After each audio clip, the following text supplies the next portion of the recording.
Joining us now, she's one of our favorites and certainly one of our audience's favorites. Of course, you know her, of course, ESPN analyst, Texas A&M Hall of Famer, Texas A&M great, Amanda Scarborough back with us. This has become our traditional season preview show, Amanda. And trust me, our audience has kept asking if you're coming back for our season preview. I think they would have been really mad at me if you didn't. Welcome. I love it. It makes me really prepared like the week before season. So I'm happy to be here. Your first broadcast won't be until the big event, Clearwater, ESPN. I want to ask you about that. To have that back, we didn't have that last year, and that's going to be one of the storylines this year. Is we'll have tournaments back. We didn't have that last year. What does it mean for you to be back in Clearwater in a marquee field? You're going to be working with Michelle Smith and Beth Malwin's part of a big group there. 40 games over the ESPN family of networks. I think that's a big storyline to have these tournaments back.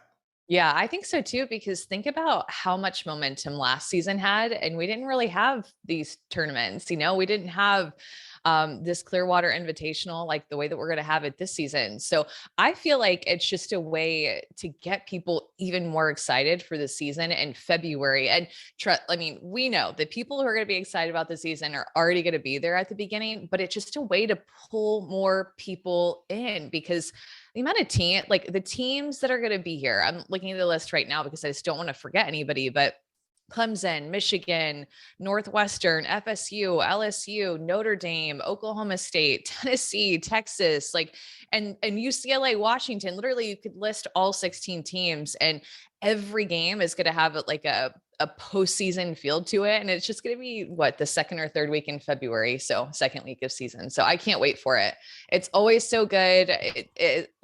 On ESPNU for, I think, at least one of the days, if not all Friday, Saturday, and Sunday, it's literally just going to be softball all day, never going to leave. So buckle up, turn your TVs on, and just watch softball all day in February. It's the best. It really is. And the incredible talent and depth and a great opportunity for these teams to challenge themselves early in the year. And I've had many coaches on the show tell me that's one of the things, especially on the West Coast, that they miss that competition. They miss playing in these tournaments, and they felt that they were maybe playing catch up the whole year. And I think that's the other thing about having these tournaments back. I think a lot of these schools and players and coaches maybe now appreciate it more. Yeah, I think so too. And I think that just to not have modified schedules is just going to make the year feel more complete. It will maybe make the selection show a little bit less dramatic, although we can say that. And then there will always be some dramatic things that happen. But it just kind of not levels the playing field, but puts everybody in the same schedule, play similar conference games, play non-conference games, and just get to prepare the way that they want to versus the way that your modified schedule is making you. And I mean, those 4-game series for the ACC and Pac-12, that had to have been brutal. And the Big Ten just playing conference only, that's just not fun. The feedback for the 4-game series was not good. The feedback of just playing conference games only, not good. So it's good just to have a regular season and start it out with a big bang. And Florida, I cannot wait to be at that tournament and watch all the games. Let's talk about some of the offseason storylines. And you were there at the Women's College World Series when Oklahoma State and FSU played the late night morning shift, if you will. And obviously that caused a lot of chatter and a lot of talk. And as a result, some changes. The schedule now has been expanded on the schedule. What was your reaction now to that change? Yeah, I definitely think it's for the best. And I listened to your interview with Patty Gasso, and I think that she's right in the fact that we're not done yet. I think that we shouldn't have teams that are playing double headers in the most important time of the season. But, baby steps forward, or kind of a big step, actually, when you think about just changing the entire Women's College World Series. It's not just something small. It is something pretty big for our sport, because now you're going to have players who are more rested.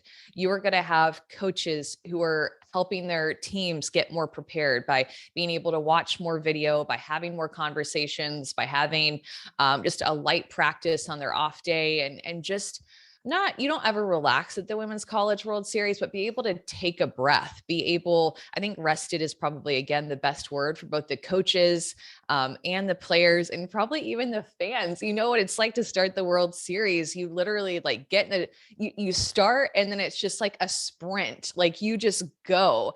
As a fan, you're just like riding the highs and lows. Like it's wild. So as a player and a coach, you feel that even more because everything's magnified. So I think those couple of extra days will just be so beneficial for the product that you're seeing out on the field.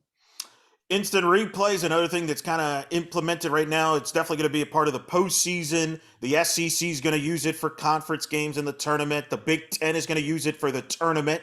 I think it's only a matter of time where we see it all around. But your reaction now is instant replay now slowly starting to be involved in softball.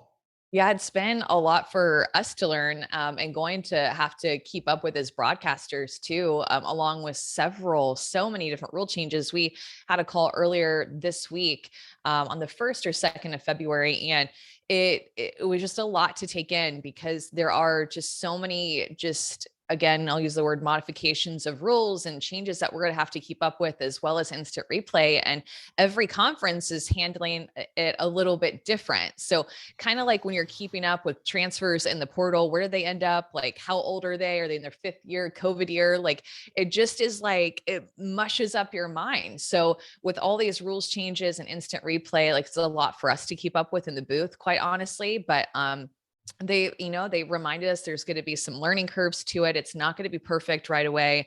There's going to be constant conversation in order to make it better. But I think in the end, if it means, that we're getting more calls right, or just more transparency in the calls and coaches can feel better about it, like come the big moments and the big games, or even just a regular game, every game matters. And you can see that our sport is growing so much to where if you lose maybe one regular season game, it could be the difference of hosting or not hosting, of being a top 8 seed or not being a top 8 seed. So because every game is so meaningful, I think it's only right to get the calls right. Although they did tell us that from last year before, I think they reviewed 51 calls whenever they experimentally used it, and 80% stayed the same and only 20% changed. So, more times than not, the umpires are likely getting the call right on the field, even though emotionally as a coach or a team, as a fan, you want it to be the other way. You can't imagine it going the way that is like opposite of your mind. So we'll see how it goes, but it won't be perfect, but I think it'll be a start. Yeah, Tim Walton says he'll always be the first coach to lose a review challenge when a couple years back in the SEC tournament. What are the other rules that stood out to you as far as tweaks and things? And are we overcomplicating this, or should we simplify some things? Because some coaches have said maybe sometimes the issue is that we overdo it as far as rules, and it constantly getting tweaked, and it kind of affects that maybe we should simplify things. Your reaction to that? Yeah. I mean, honestly, Eric, I'm going to have to go back and listen to the recording again because there was so much information. But I think that like the marquee one that will probably be talked about the most is how the out of the box rule is Yeah. slightly going to be changed to where the hitter won't be out for being out of the box and having bat on ball contact, but it will just be a strike. And,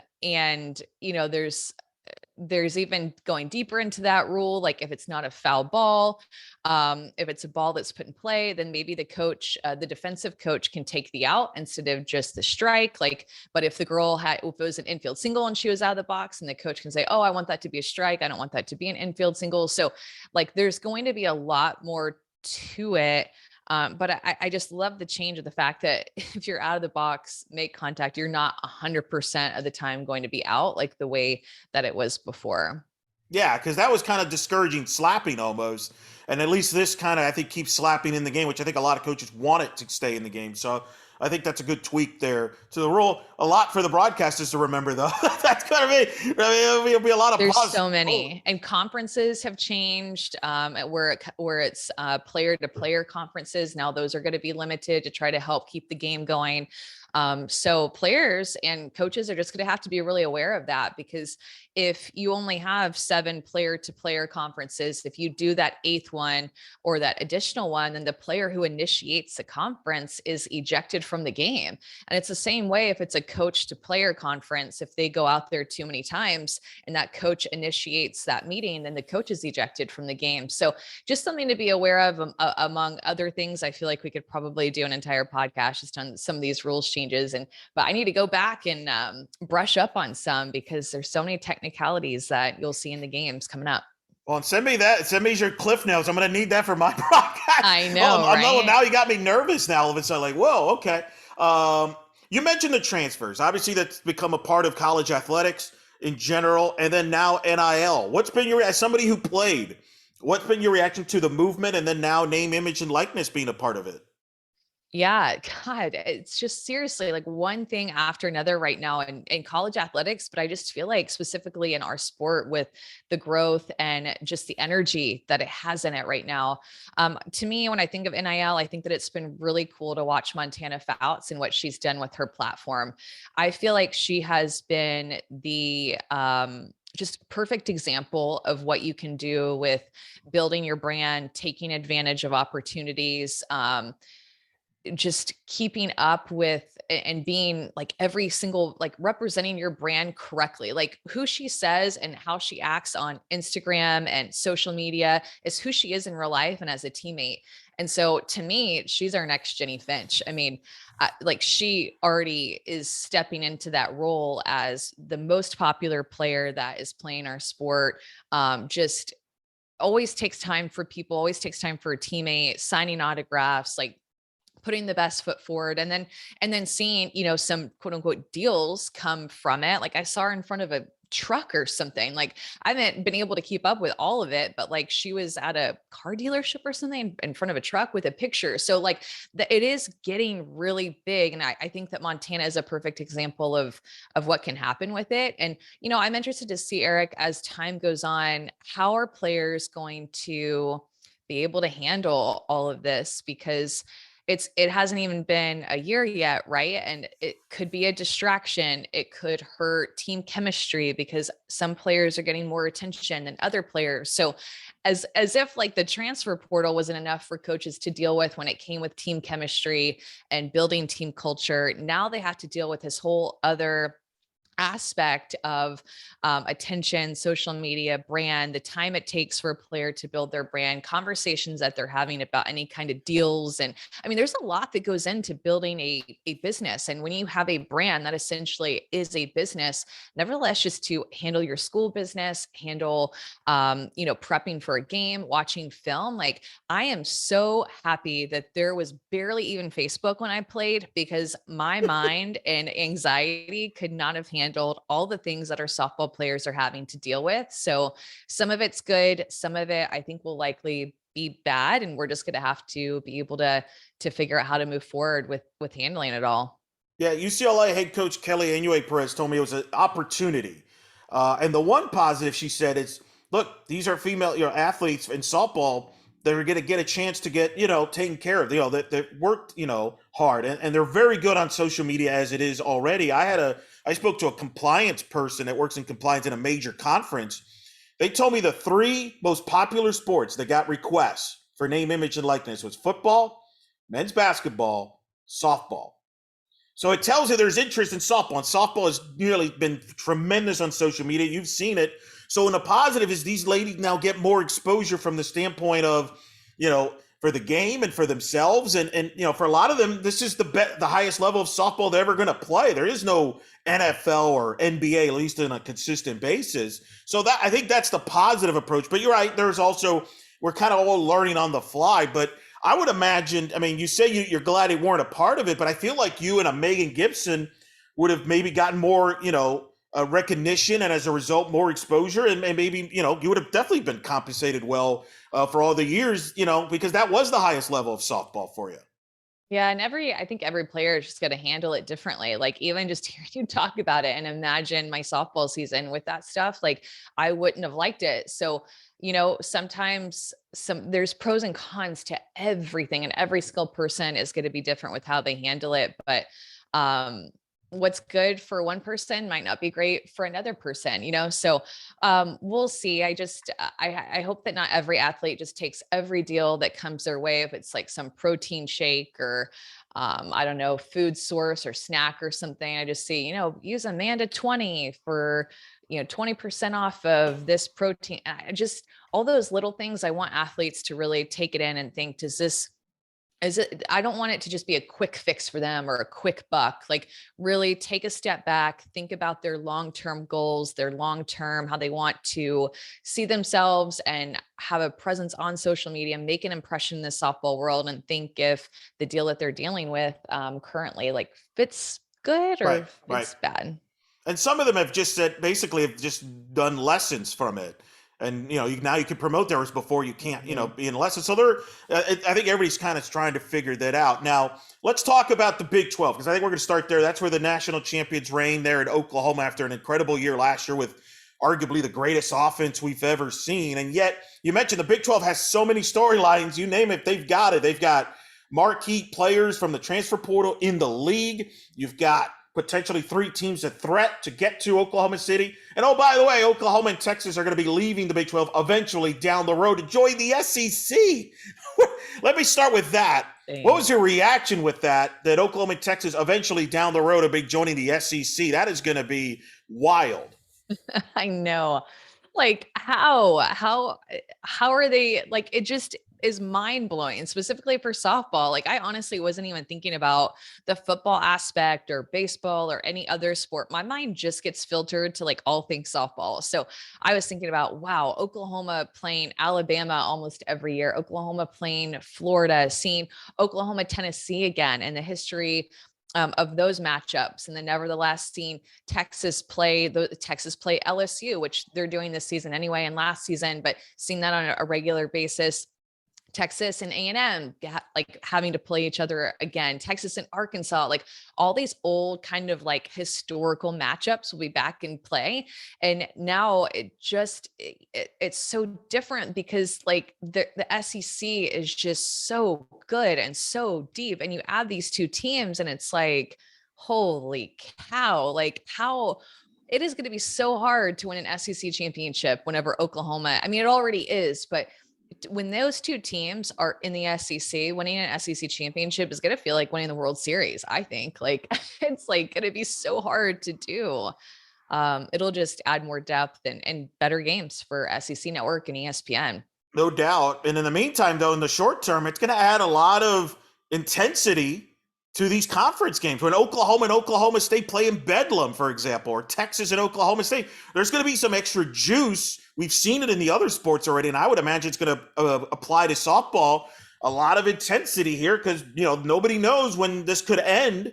And now you've got a stacked Texas team in Oklahoma State. What's your thoughts as far as first Oklahoma defending the Big 12 title? They've got a young pitching staff, Jordy Ball, who Coach Gasso has raved about, the freshman.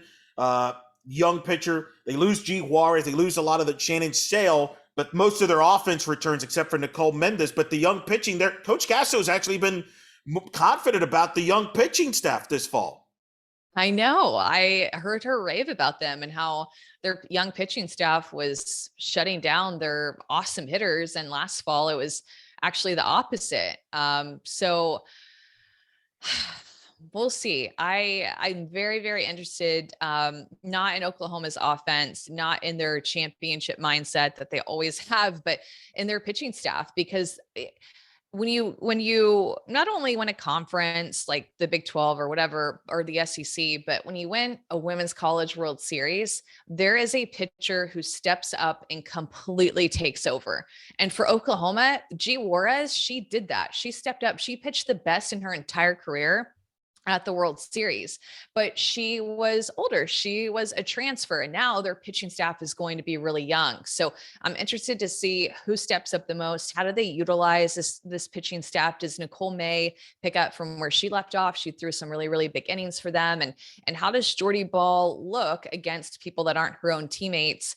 And now that she's not, wearing a high school uniform, a travel ball uniform anymore, and she's pitching on a bigger stage, how does that translate? So I can't wait to watch people like Jada Coleman, Tiare Jennings, and Jocelyn Allo again. Like, they are you show up to the ballpark and want to watch them play. And Kinsey Hansen, I mean, there's like everybody down their lineup you want to watch hit, you want to watch compete.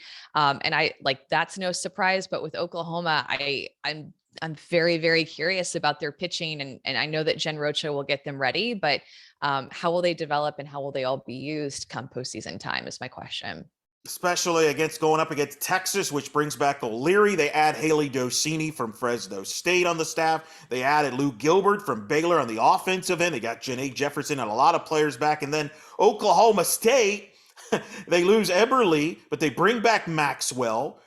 They bring back and they add in Miranda Ellis, who didn't play last year. Now she's in Oklahoma State, which adds to that Oklahoma State-Texas rivalry, as we talked about. But they bring back pretty much everybody, and they added Julia Cottrell from Florida, Mac Leonard. They add the kid from Illinois State, I should say. I mean, they got an experienced team. If they've been to Oklahoma State the last 2 years, your thoughts on Texas and Oak State? Yeah, I mean, both of those teams highly, highly majorly benefited from transfers. I mean, Oklahoma State, they have been, and honestly, so is Texas, right? So both of those teams just trying to compete in the Big 12, add depth to their pitching staff, add more offense, add experience with these transfers that they've brought in. But I don't even know which one to talk about first, but with Oklahoma State, like Carrie Eberle did graduate, but Eric, I was super impressed with Kelly Maxwell last year. She had so much deception. She's coming from the left-hand side. She had so many swings and misses. Like I truly felt like she could be one of the pitching stars of our game. And so then when you add a Miranda Ellis, I'm wondering how is she going to be? We know that she can compete, but she's taken, I mean, it's been almost 2 years now since she's played a game. Yeah, it's crazy to think. I mean, I was making sure I did the math right for that. And then also Morgan Day, who's another transfer that's added to their pitching staff. So I feel like Oklahoma State is just going to be really, really, really solid and build on what they did last year. I think that they're going to be right there behind Oklahoma. We'll see. We'll see how Texas does. I think that Dolcini is a huge pickup for them, and O'Leary has been very, very solid. It just seems like they've just been that little step behind Oklahoma State, and as well, of course, a big step behind Oklahoma trying to knock them off.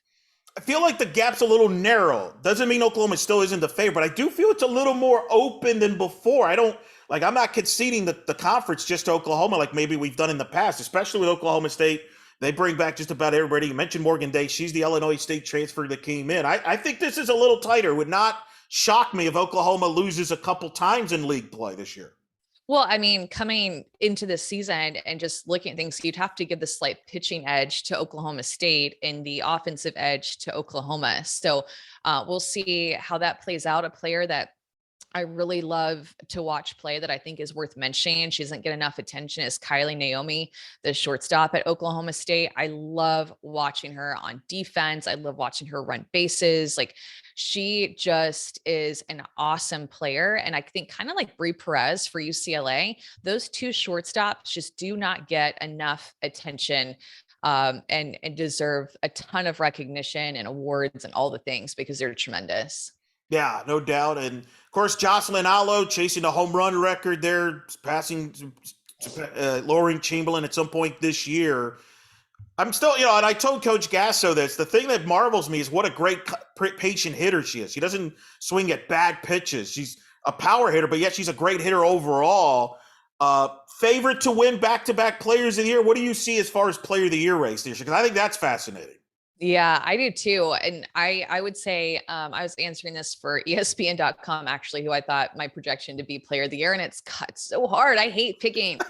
But I was going back and forth between Allo and also Fouts. I ended up putting Fouts just because usually a pitcher gets it. And I feel like since a non-pitcher got it last year, then maybe it's going to go back in the hands of a pitcher. But we'll see. I mean, Allo proved she just was ready for every game. Her mindset was next level, and you could see it in her stats. You could see it in her approach at the plate and the way that she was a leader on that team. And also in a way that she just came up like in the biggest moments in the postseason. She's not a player that got that award and then like faded into the background when the games mattered most. She really stepped up. But I think that Montana, everything is trending up for her. So that's why I ended up picking Montana, even though we're talking about the Big 12, but we'll talk about her in a Yeah, we're going bit. to talk about her in a second, but yeah, I mean, the Big 12 is certainly Iowa will be among the favorites for Big 12 Player of the Year. And of course, well, Iowa State, Jamie Pinkerton, a salute to them. They made the tournament. They lose Sammy Williams, but they return a good core. Baylor, Glenn Moore and company, kind of a young staff. We'll see what they look. Texas Tech will actually be in Clearwater year 2 with Sammy Ward as the head coach there. Then Jennifer McFalls at Kansas had a lot of marquee wins last year, just under 500, kind of faded at the end of the year. But I think the Big 12 is going to be fascinating with all the storylines on and off the field this year. I think it's a league that's going to be strong and I think could challenge the Pac-12 for the second best conference behind the SEC, which some Pac-12 fans may not like to hear, but I do think, Amanda, that the Big 12, with the strengths of Oklahoma State, Texas, has a chance to top the Pac-12. They've done it RPI-wise in recent years. They might do it again as the second strongest by the time this is all said and done. Yeah, that's an interesting projection. And I think that the Big 12 really is so top heavy. And I kind of feel that way about the Pac too, although a team like Stanford continues to get better with Jessica Allister. Um, but we'll see. The Pac-12 lost a lot. They lost their 3 Olympians. So I can't wait to see like what happens in the Pac, because I think that Megan Framo is just ready to take that UCLA team, put them on her back and lead them. And she was such a great teammate to Rachel Garcia and a great teammate for UCLA, but a great pitching mate of Rachel Garcia. But she's also one that can, and we saw that in 2020 in the shortened season when Garcia wasn't there, we saw Faremo step up and take on that. I am the for sure ace of this team. I want the ball. I can dominate hitters. And I expect to see that out of her again. So even though UCLA lost Rachel Garcia, I think with what they're going to gain with this next level Faremo is going to be something to watch. And I think that UCLA is super motivated. Price, they got Brady back. They got who's not the active Brady now, not the non-retired Brady of the family now. Maya Brady, of course, they got Jordan back, and of course, they got so much talent from the talent there. They're the favorites in the Pac-12. I agree with you, and people forget. And you saw them in 2020. When Garcia and Nichols weren't with the team because they were with Team USA at the time.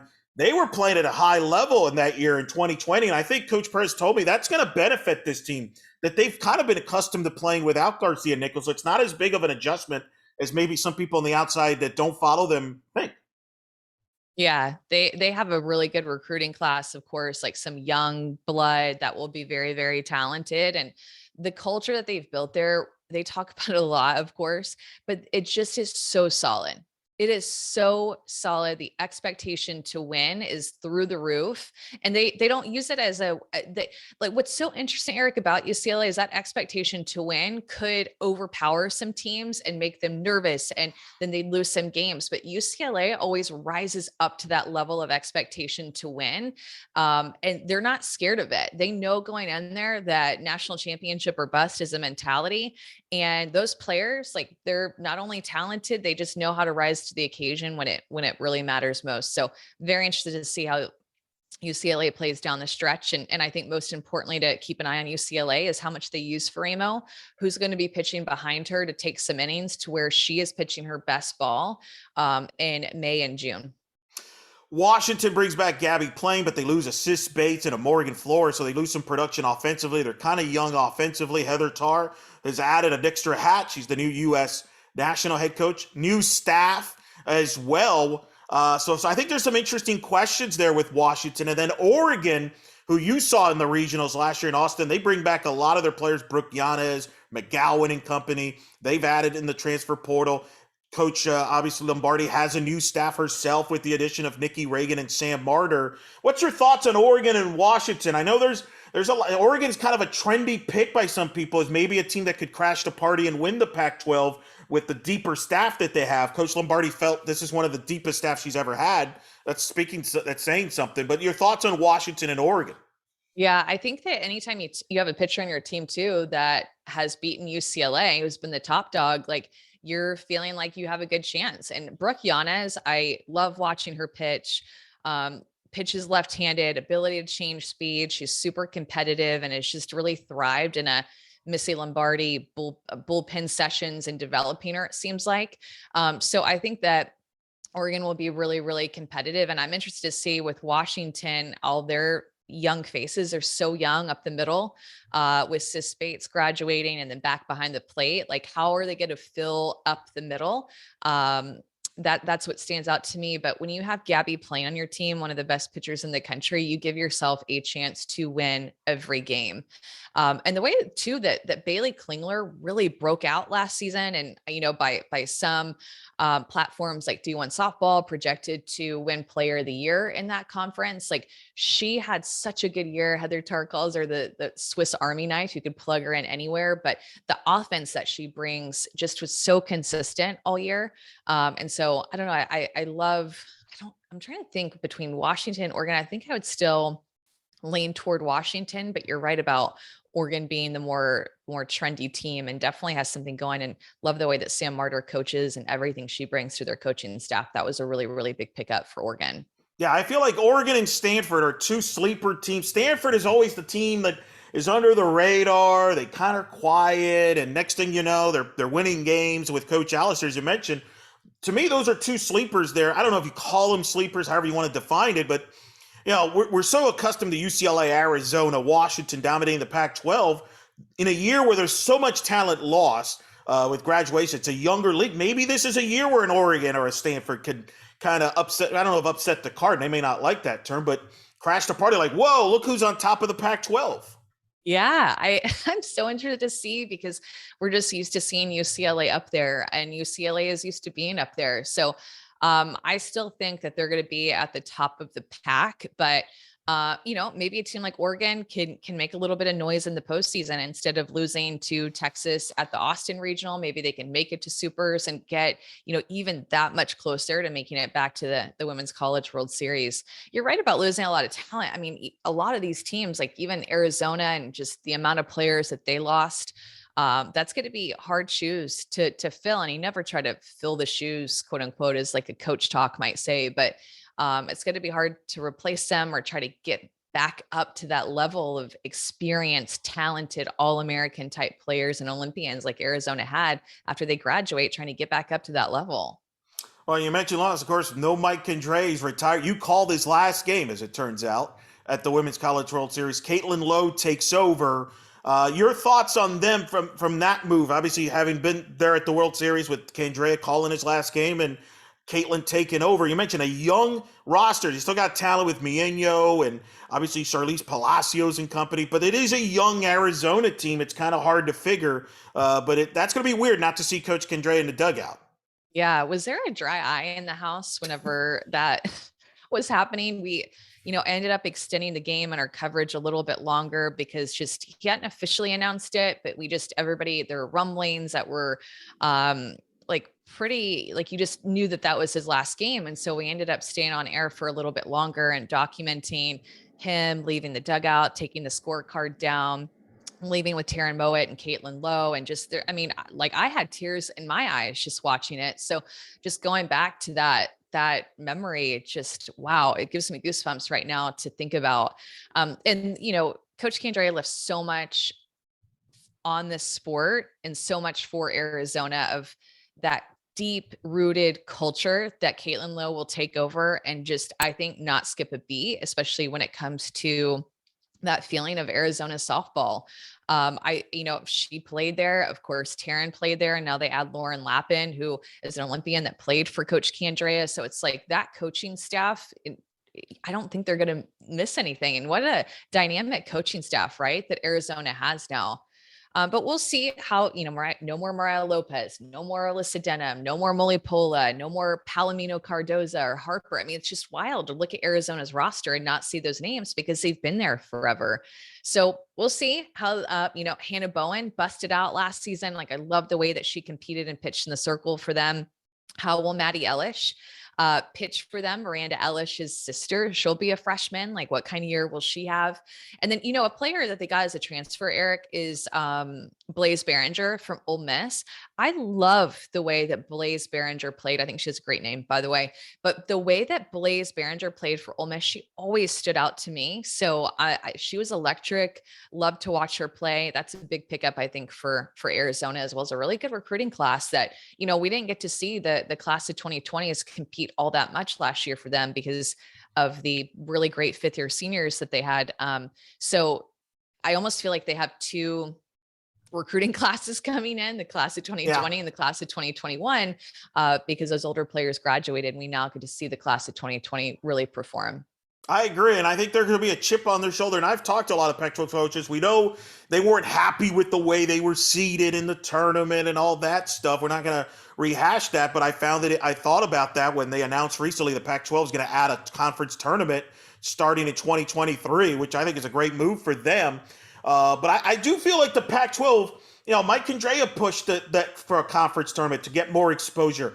I do think that last season was maybe a wake-up call for the league and saying, hey, we may not be happy with how the committee handles some things, but we need to do some things on our own part to kind of keep up with the SECs and the Big 12s and the ACCs ourselves.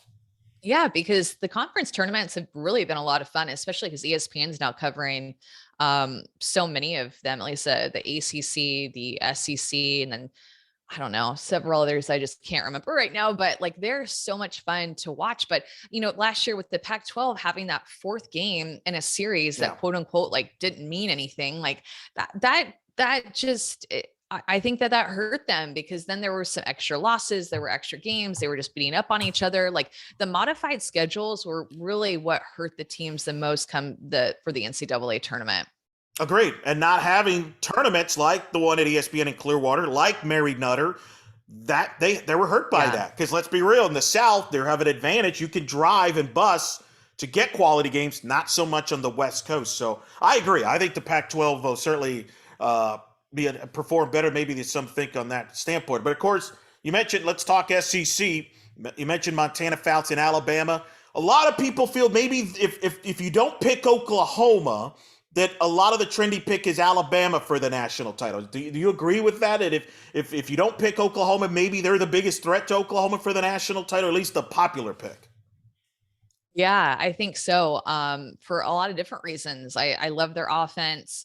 They'll get Bailey Dowling back, who they lost her to injury last season when she was a freshman, torn ACL, and she was a big part of their offense. They still have some speed, or green light girls, as Coach Murphy likes to call them. And they added to their pitching staff. Like, I think that this truly is a complete team.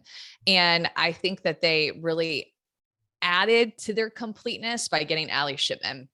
That to me is one of the biggest transfer moves in the entire country because of what she brings. Like that was kind of a question mark for Alabama right before Allie Shipman transferred over, is who's going to be back there. And so when you can bring her back behind the plate, her arm, her blocking ability, her leadership, just everything that she brings defensively to be able to make a complete battery with Montana Fouts. And then you add her offense that broke out last season, or that we've seen in her career when she's not been hurt. That when you think about more like integral transfer moves, that to me could prove to be the absolute biggest one in Alabama's hope for a national championship. I give you credit. You said on this very show a year ago, your sleepers teams to watch out for: Arkansas, Missouri. Arkansas wins the share of the regular season title in the SEC, the first team in over a decade that wasn't named Alabama or Florida to say they won a piece of the SEC regular season title with Courtney Deifel. They reload. They bring back Mary Half. They bring back a good chunk of their offense. They've added a ton of other talents, Taylor Ellsworth from Texas and company. And then Missouri was a win away from the Women's College World Series. So good job by you on that. Who is this year's version of your sleepers in the SEC that you think could make that type of noise like an Arkansas, Missouri did? I just think they're proven now. I mean, like the SEC has just gotten deeper with them. So I'd like to say A&M, because I think that A&M will take a step forward. But the hard part about that is that I think that every other team has also taken steps forward with whether it's through the recruiting classes or getting transfers.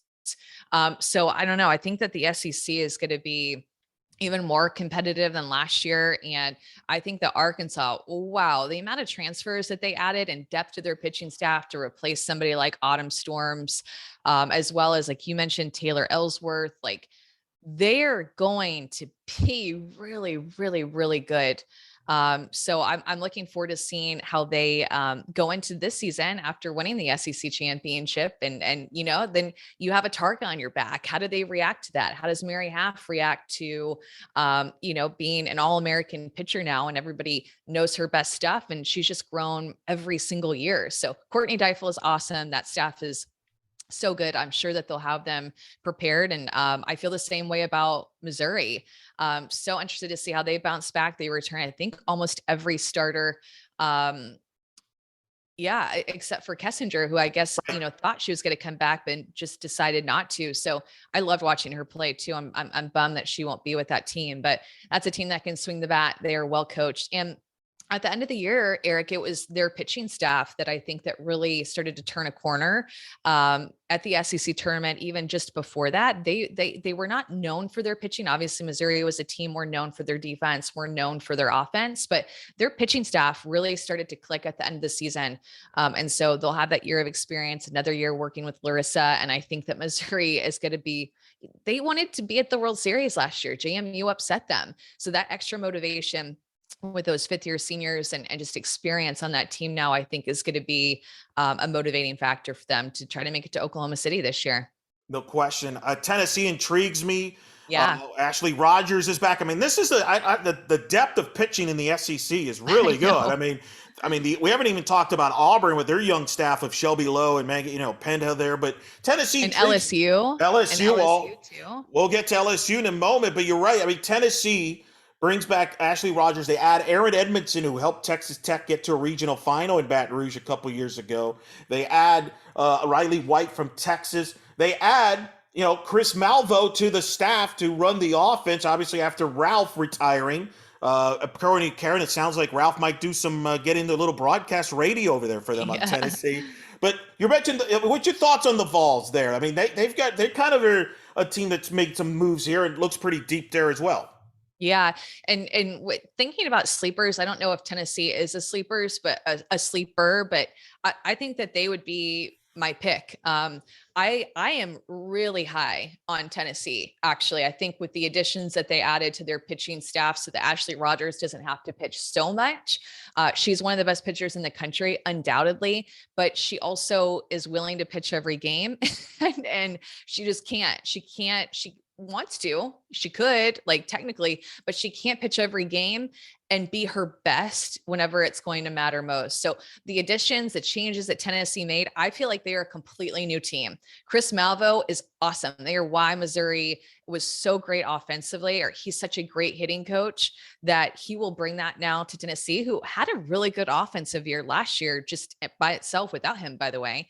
But the additions of their pitching staff will be huge. And they even got Zeta from Oklahoma that, like, they picked up so much talent. I think this is going to be a new and improved Tennessee team that is just going to build off of a really solid year that they had last year. You mentioned LSU. They returned just about everybody. We forget how young they were a year ago. You, again, said a year ago, watch out for the name, keep the name in mind, Taylor Pleasance. And that has obviously we're proven correct. She's now part of the U.S. national team. They bring back Allie Koponen, Shelby Sinceri and company. They've added a freshman class. There's a freshman pitcher that Chafin, that Coach Tarina likes a lot. Your thoughts on LSU? Yeah, I really liked them last year. And I know that one of the things that they went through last year was that grueling schedule, one of the hardest ones that anybody has ever had in our sport. And so I think at the end of the year, they had a few more losses than, when you looked at their schedule, they're like, oh, they've lost a lot of games, but they played such a hard schedule and they were just really young. So I think that they will still benefit this year from that schedule, having faced so many terrific pitchers, having been in so many close games. And I think that you can't look at a team and not say, okay, how did their season end last year? Well, for LSU, it ended on their home field in Baton Rouge. They lost to Florida State. in super regionals, and they were a team that was a top 8 seed, meaning likely to get to the Women's College World Series, and they didn't. So that will be a driving force for them. Love the way that Kilponen pitches. I think that she's gotten better every year. Can't wait to see how she continues to develop, along with the freshman that you said, and adding Sinceri, who just is so constant and so consistent for them offensively and in the circle. Yeah, I think that's a team that'll benefit from the going through that experience last year. And it's weird that we've talked this much SEC. We haven't brought up Florida, which I feel like that's become the trend now. We kind of dismiss Florida. All they do is, end up winning the regular season title every year. They're hosting the SEC tournament. You'll be there in Gainesville later this year, but they bring back Elizabeth Hightower and Natalie Lugo, and they've got a freshman that Tim Walton told me he's excited about in Debris there. And obviously, they lose some pieces offensively they got to fix, but they're still Florida, right? Yeah, they're still going to have that solid defense. They're still going to be really well coached. Like, the amazing part about Florida is that they've had different talent every single year that Tim has been there, but he figures out a way to win with the roster that he has every single year. Like, it blows my mind of just how he can figure this out, whether it's looking at analytics, at data, messing with his lineup, like seeing who hits behind who best. And just even the way that he doesn't have any quote unquote big named pitchers on his team like he did with Barnhill and all the All-Americans before, but instead the non quote unquote big named player, Elizabeth Hightower, becomes an All-American and she steps up. So it just, you kind of dismiss them a little bit. And then here they are being consistent, being in the top 5, being the top 10 in the country. And I can't wait to see, how Skylar Wallace fits into their team. Transfer from Alabama. She hasn't played in a while, had to sit out last year. I think that she'll be a really, really big pickup for them. And I can't wait to see how their young players make an impact that we don't know yet. I think they'll have a couple that we'll be talking about at the end of the season, as well as Eccles, who is one of the best players in the country. The hardest hitter to strike out last year, had 167 at-bats, struck out only 3 times last year. He's incredible. Incredible. Well deserved to be on the U.S. national team. As Hannah Adams also. How is she still there? I feel like she should be done. I know, I forgot about her too. Yeah, she's a great leader for them and has gotten so much better. But wow, I forgot about her. Yeah. Her and Eccles combined for only 8 errors, playing second base, third base. I know they're very high on the freshman Reagan Walsh. Her dad played quarterback at BYU. So they're going to be right there in the mix, and certainly they're going to be hosting the tournament, which means their crowd's going to be into that. Their season came to an end last year at home against Georgia in what turned out to be Lou Harris-Champer's last swan song. You called her last game. Apparently people retire when you call their last games. I mean, if you're calling them, there's a 50-50 proposition. But Tony Baldwin takes over. Mary Wilson Avent graduates, so the big question pitcher, but they return a lot of talent on offense. Yeah, I think that that's been their question mark, has been pitching, and Mary Wilson Avent really stepped up, really blossomed, took on that ace role, and led them to the Women's College World Series when I don't think anybody was really expecting that. So she's gone. So who is going to step up now? What is their pitching going to be like? And I think when you talk about Georgia too, you never question really their offense, but it's been the defensive side in the circle and the amount of errors that they have committed. They have a really hard surface. They like it that way. Like when you go to play in Athens, like, that about their field. They have a really hard surface, and I think that it does make it more difficult for their defenders. And so now they bring in JT D'Amico from Washington. Washington is known for their defense. JT D'Amico is an incredible defensive coach. So I think that this Georgia team is 100% going to play better defense. This is a very, very good coaching staff with Tony Baldwin now at the helm. And then you have Chelsea Wilkinson, also Alyssa DiCarlo, and then JT D'Amico. Like, this is an awesome coaching staff who's going to prepare this Georgia team. Just the question mark with pitching. I'm really interested to see how that works out, and who steps up as their ace, or how they work their entire staff. It's amazing the impact now we're seeing in the SEC with assistant coaches coming into the league. And the movement there. I mean, you mentioned JT. That was a big wow addition for Coach Baldwin. A big step for him in his first coaching job to get somebody of his credentials was significant, and it speaks to the SEC. I mean, the talent of the coaches in the league. Yeah, and Tony works so hard. Like, we always would talk to Tony before games, and we'll still get to talk to him before games, like preparing for the broadcast. And he just is, he's a awesome head coach, like great guy to talk to, all in, and clearly just did everything he could to surround his players with this staff that is just going to be one of the best in the country. Of course, they made their run to the World Series starting with beating Duke in the regionals. And of course, Duke was one of the bigger stories last year among an ACC that conference that's on the rise in softball. Florida State gets to the national championship game within a win away of the national title. They bring back a good chunk, a nucleus of that team. They've added Mac Leonard, the Illinois State pitcher, there to go alongside, Sander Cock, who returns in the pitching staff.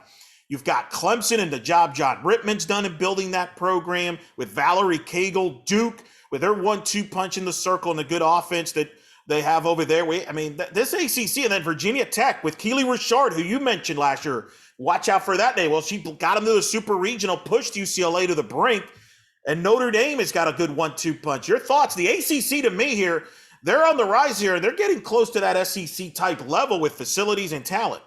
I am into it, and I am here for it because they have just they were so much fun to watch last year, because last year was the first year of the ACC network too, right? Or the year before, but like the first full year of ACC network, to where we got to see more ACC play. And because it kind of collided with a year of more strength in the ACC, I think it maybe made it seem even bigger. Maybe not. I don't know. But I feel like the ACC is still on the rise. I feel like Virginia Tech and the way that Pete Demore has helped that team, and just Keely Rochard, the way that she throws the ball. She's one of the best pitchers in the country. Like, they are awesome. Clemson, wow, the year that they had last year with Valerie Cagle, and like they're still really, really young. And then, like, as you mentioned, how competitive Duke was. So those four teams, with FSU, of course, definitely are the bread and butter. But then you mix in the Notre Dames, Louisville, even NC State, I think is going to be really competitive. And they had that new coaching staff. Like, the ACC is on the rise for a lot of different reasons: the network, the facilities, the new coaches that they're getting there. And they're just getting really, really good talent. And I can't wait to see how the ACC pans out this year. It's going to be fun to watch. Yeah, and they return a ton of experience, especially in the circle, which is so pivotal. Notre Dame has their pitching staff back, and they still, they were a win away from getting to their super regional there. So they're going to be motivated. This feels like this could be a year where we see a team from the ACC make it to Oklahoma City, and it's not Florida State. We're always assuming Florida State, but Florida State may either have somebody join them in Oklahoma City, or somebody else might be representing the ACC. Do you agree with that? Yeah, I totally agree with that. My bold prediction is either 2 or 3 ACC teams make it to Oklahoma City. Woo! Yeah, I know. I think that that's pretty bold. And I know that 3 is really pushing it, but I do think that if 3 get some good matchups in the postseason and play their best ball this season, then I think that there are 3 who might be able to make it. So again, I think 2 we can count on. 3 would be a push, but I think more than 1. That's bold. I mean, are you going to share which teams you like the most of that group, or are you going to say there? I mean, I really like the 4 that are at the top. I think that what Florida State, their coaching staff, Eric, talk about the coaches in Florida, the state of Florida, are just so good. Because remember, Florida State last year was not the flashy offensive Florida State that we're used to seeing. That was a team that probably had a ton of conversations with the coaches staff, a ton of coach player conversations, one-on-one. Like, they just massaged that team to be able to make it what it was at the end of the season, to go in and beat LSU at home. I called that super regional. Florida State was not supposed to win that. It was like, all year, where's Florida State's offense? I think their best hitter was Sydney Sherrill, who hit like 303. But still, they found a different way to win. And so it wasn't the most glamorous, sexiest season that they've ever had, but they were still one of the last 4 teams staying in Oklahoma City. And that is due in large part to Lonnie Alameda and her coaching staff, how hard that they work with that team offensively, pitching wise, developing them. Like, it is, that truly was very special. So to answer your question, I think that Florida State, you can't ever count them out, because they know how to make it to the Women's College World Series. I think Duke can make it there, and Virginia Tech, and Clemson too. Like, I don't know how you pick. I know, but Okay, Strong. my top two would probably be Florida State and Virginia Tech, and then a toss up between Duke and Clemson. That's really really hard. I just think But that Keely yeah. Rochard with Virginia Tech can pitch them there, and like Pete Demore said, he told you they have a really new offensive approach this year, going back to how he coached them a couple of years ago, and so I think they're going to swing the bat a little bit better. And when you have Keely Rochard as well as some really young pitching behind them, like watch out for Virginia Tech. I just think this is great for the sport, by the way. Me I mean, too. some people in the, maybe Pac-12 SEC fans don't like to hear that, but I mean, I think this is a spread out field this year. I think there's a lot of different combinations, possibilities for Oklahoma City. Not I that we, know. right? Like, not that we didn't have that in the past, but in the past we'd say, all right, well, we can count 2, 3 from Pac-12, 2, 3 S. You know what I mean? This year, I think it's a little more wide open, and I think the ACC is a great example of you brought up there. I think more than ever, there is the most spread out talent amongst all conferences, tons of, we have the fifth year players that should have already been gone at this point, but they're still around. And we still have, I think every year when we bring in new freshmen, they're more talented than the year before because the youth development is just getting it's just leveling up. So they're more prepared when they get to college. Their softball is so serious at the lower levels that it's only making these freshman classes that come in more prepared, ready to make an impact for their team. So I think that this year will be the most talented top to bottom. And I think the least easiest to predict who's going to be in the Women's College World Series. Well, and especially when you have a league like the Big Ten, which really is probably the most, kind of the wild card league, because obviously last year they played a conference only. They got 3 teams into the field. They all traveled, which that created a little controversy there with kind of how they felt they were treated. But that's the thing. We're going to learn more about the Big Ten this year. There's a chip on the shoulder of most of the coaches and the teams in that league, and it starts at the top with Michigan, with maybe the best 1-2 punch in the country, and Megan Bobian and Alex Tarocco. They are a team that's hungry to get to Oklahoma City there for Coach Hutch, who potentially could become the all-time winningest coach in Division I in Clearwater. Yeah. Wow. That's such a good point. I didn't even think about that. You're right. To me, it's all Michigan. I do think that there is some strength in some other teams. I don't want to discount that, but when I think of a team that would shock me if they're not in Oklahoma City with the pitching that they have, it's Michigan. I think that they're going to get there. I think based off of what they went through last year, the experience they got in the postseason, having to go to Washington, play them. I just wait, did they play them? Now I'm feeling like I'm like mixing up years. Well, they played in Seattle. Yeah, they yeah, always yeah, get shipped yeah, out. Washington. exactly. Yeah. Okay. I was like, wait, this is all blending together. This is a point where it all starts to be like mush in my head. But like that was huge for them. Like for their pitchers to be on the road, feel that postseason experience, play this year with a chip on their shoulder, that extra motivation. And these two pitchers, Starocco and Bobian, are the real deal. And they add even younger pitchers behind them too, to add even more depth. But there's not very often that you have that lefty All-American type pitcher like a Bobian and then a righty power pitcher to complement each other. That is just so hard to come by, and it's incredibly special for them. And then you're not even talking about Lexi Blair, who was Big Ten Player of the Year, and she's back. So I think that this team revolves around those two pitchers, and they are two pitchers that could go through the postseason, win games, and then make their way to the Women's College World Series for sure. I'm glad you brought up Lexi Blair. I think offensively they're improved. They added Burkhart, the young transfer from North Carolina. Yeah. That's going to help them offensively. And I think that was the big question I think we all had about Michigan the last couple of years is, do they have enough bats? We know they got the pitching. Do they have enough bats? And I think they do. And, I spoke to Bobian and Starocco at their media availability. You could sense they came back, especially Bobian came back for an extra year because of this. Hey, we want to get to Oklahoma City. There's unfinished business there. There's a bad taste in their mouth from that Seattle regional where they thought they had it. They're in the winter, 1 win away, and Washington doubled them up. And I think that team is a motivated team, and I agree with you. I'm with you. I'm on the Michigan bandwagon as far as OKC in a year where, as I mentioned, Coach Hutch is going to surpass Kendrea for the most wins in Division I softball, probably in the Clearwater at the Elite Invitational. That's going to be a heavy storyline. She completely dismissed my question when I asked her about it, so don't expect her to give you answers on that. But I think they're loaded. They're loaded. I would say this: Danielle Williams is still there at Northwestern. Maybe that's a team that could be a threat. Minnesota loses Amber Pfizer. They got some questions there. They lose a great senior class, but this is Michigan's league.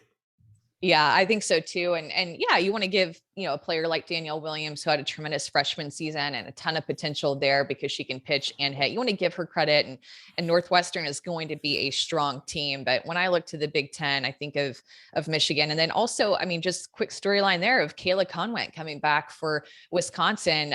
That's a huge pickup for Wisconsin. I'm so happy. Like, I just think of, I remember being in these student athletes' shoes. And so for her to think that 2019 was her last game and then to get to come back, I think it was her, or 2020, whichever that was her last season. And she ends up being able to come back in 2022 after skipping a year. Just like how cool that is for her, and a big decision in her life to want to come back to Wisconsin and get that one last year of eligibility.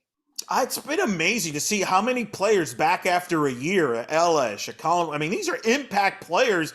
You're right. Kayla can make the impact with Wisconsin, get them back in the mix there for postseason, and certainly be a player of the year candidate in the Big Ten. It's just wild, that storyline. Can you imagine if you would have taken a year off and come back and play? How would that, the rhythm and everything? That's got to be an interesting challenge to see how, can they get back to that level that they were? Yeah. And, honestly, I think sometimes mentally it's the best thing that you can do, because not only do you see the game in a different way from like a step back and realize, okay, it's just a game, but you also realize, oh my gosh, like I want to go all out. I want to make everything the very best for my last year and soak up every moment, soak up every game, every meal with my teammates, every team meeting. Like you get to go back and relive that. So it's so cool, like for these players, that they're getting a chance to do that, because I think, yeah, like the physical side of things, like if they haven't been working, it's going to be hard to get back into it. But if you've been working and preparing, your mind is going to be that much more ready for things, because you had to take that step back and you started to see the game in a different way. Of course, we saw James Madison make that incredible run to the Women's College World Series, take the sport by storm. This will be the most popular question that everybody that's associated with softball will be asking. You're going to get asked this a million times, so I might as well beat everybody to the punch. Who is this year's JMU, in your opinion? I feel like it's going to come out of the Sun Belt. I can't pick one, but the strength that the Sun Belt gained last season is something that definitely got my attention.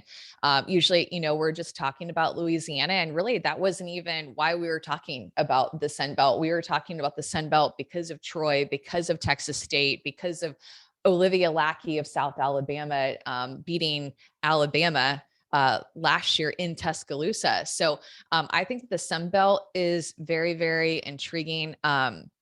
Louisiana is really young.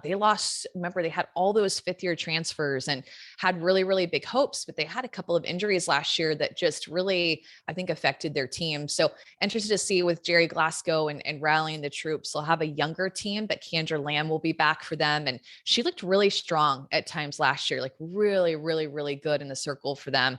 And then they have that Kentucky transfer, Megan Shorman, who, we'll see how she adds to them. So we'll see. I'm very interested about Louisiana. Usually they're at the top, but could a team like Troy with Leanna Johnson, who, is such a good pitcher and could beat anybody on any given day, could Troy knock them off? Or Texas State, who had such a good year last year with Jessica Mullins? Like there's some good pitching in the Sun Belt, and that's why we're talking about a lot of these teams. Yeah, that's why they're going to be a 4-bid league. And we talk conference realignment. They're going to add James Madison next year to the league. So that league's going to get even stronger in the years to come, that they could be a top 6 league. You mentioned Texas State. Jessica Mullins is back. They got a lot of offense back.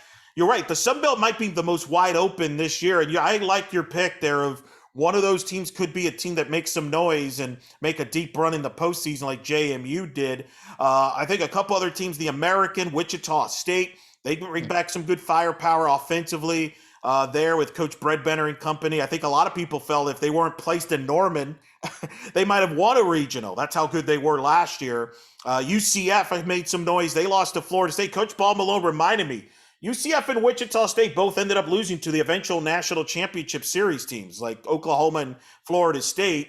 You know, That's a good point.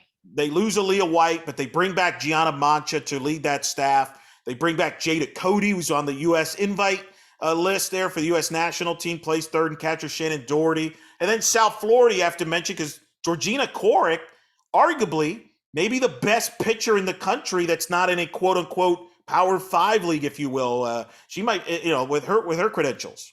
Yeah, between her and Hannah Adams, I'm not sure which one I'm more surprised that is actually still playing, and both are in the state of Florida. But one more is Liberty with Dot Yeah. Richardson. I think that this is going to be a super motivated team after losing in that Knoxville regional where they had some really close games. Like that Knoxville regional with JMU there in Tennessee, like that was intense, but they saw firsthand what JMU did. And they return a lot. They return a big part of their pitching staff and they add to it. Of course, they lost the Bishop sisters, which were so great for them offensively, but the game starts in the circle. And when you return, a couple of pitchers like Emily Kirby and Carly Keeney, who threw the bulk of the innings, then you're going to be feeling good about going into this season, knowing that your pitching staff is strong, deep, experienced, and motivated to try to take that next step to make it to supers for Liberty. Something in the water in that state of Virginia with I know, programs. right? Well, you got Virginia Tech, you got their Liberty, you got JMU, of course. They have to replace basically the whole team there, young team. But Coach Laporte knows what they're doing, so they're going to still be in the mix. It's for that state of Virginia, and I've talked to all the coaches there. That's an underrated area as far as talent is concerned, because there's a lot of success at all different levels in that state of Virginia. Has that changed since you played? Because it used to be, well, you got to go to California and Texas, and that's about it back in the day. And Florida maybe to some extent. But now you got Florida, you got the Midwest has talent. Virginia's got it seems like there's now talent spread out development-wise throughout the country. Do you sense that?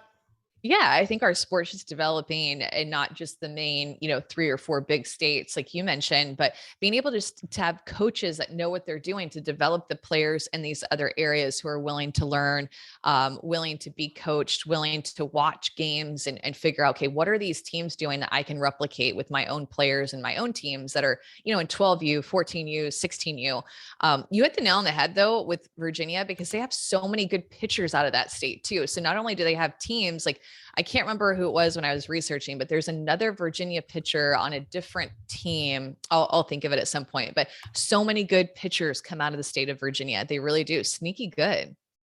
It's amazing. And that's why those programs are going to be powerhouses. And I think Liberty's a good pick there. And they're playing in the A-Sun conference for the last year. They're going to move to CUSA, which, man, this is going to be wild the next few years, how we keep up with all these teams moving around. I mean, that is going to be, you talk about like sort of like a wild. I'm still confused, I think, from, the conference realignment back when A&M moved to Missouri, and there was like several others that moved. And since then it's just, or A&M and Missouri moved to the SEC. Like since then, it's just been a really big cluster because there's teams moving every year and it's too hard to keep up with. It really is. We'll worry about that later. Let's worry about the present. And one last thing, because again, I want to promote the St. Pete Clearwater Invictus. That's going to be your first assignments that weekend. Loaded field. You and Beth and Michelle will do Tennessee, Florida State on ESPNU that Thursday, part of a heavy slate of games, among others. You're going to get to do also LSU, Oklahoma State right off the bat. You're going to get to call UCF, Texas. I mean, you're calling like a mini World Series over there.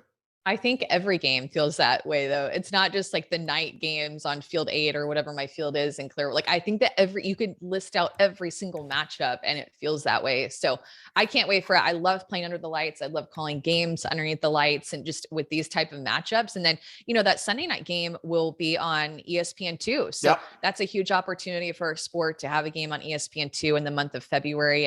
And last year, or the year that we did it in 2020 which was last year that we had the tournament, actually, that game was awesome. And so I can't wait for that. That'll be fun. Last question, which storyline are you the most intrigued about this year that you're looking forward to seeing develop and following that story? I think twofold. One, just the strength of the ACC, and then secondly, Miranda Ellis.